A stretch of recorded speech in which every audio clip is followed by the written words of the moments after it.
ये कहानी है एक गुजरे वक्त की, जब इक्तदार पर काबिज था एक यजीद के पास हर ताकत थी। फौज, अदालत, इदारे सब उसके कब्जे में थे और उसके इर्द गिर्द थे कुछ अजीब मगर बद किरदार। एक 70 साल की बदसूरत औरत जिसने जादू से अपना चेहरा, जिस्म, आवाज सब कुछ बदल लिया और यजीद को अपने शहर में जकड़ लिया। यजीद उसी का होकर रह गया।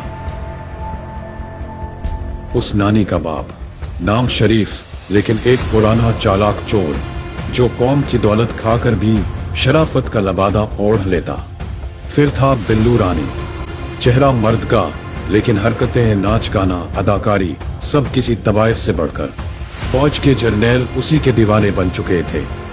यजीद नानी का आशिक, जर्नैल बिल्लू का आशिक। नानी जादू से हुकूमत बचाती, बिल्लू नाच से फौज को खुश रखता।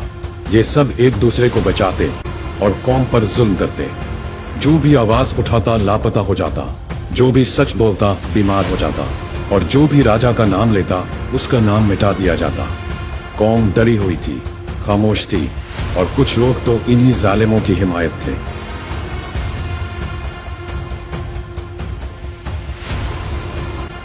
फिर आया राजा, ना खानदानी सियासतदान, ना फौजी जर्नैल, बस एक सच्चा उसूलों पर खड़ा शख्स जिसका दिल सिर्फ कौम के लिए धड़कता था।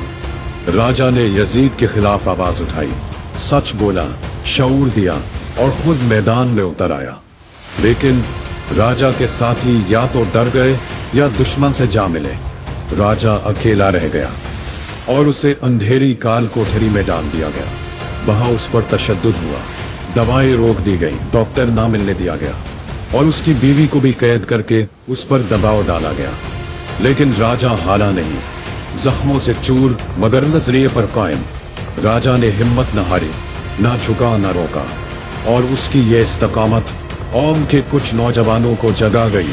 कुछ सरफिरे लड़के लड़कियां जिन्हें ना डर था ना लालच, उठ खड़े हुए। राजा के सच ने उनके अंदर आग जला दी और वो राजा के लिए जालिम फौज से टकरा गए।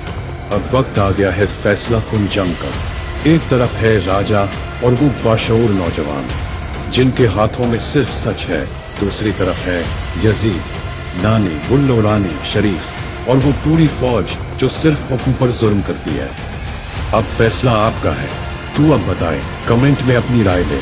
क्या कौम राजा के साथ खड़ी होगी या फिर यजीद और उसकी नापाक फौज फिर से गुलामी का दौर ले आएंगे? कौम को अब चुप नहीं रहना, अब सिर्फ एक फैसला बाकी है।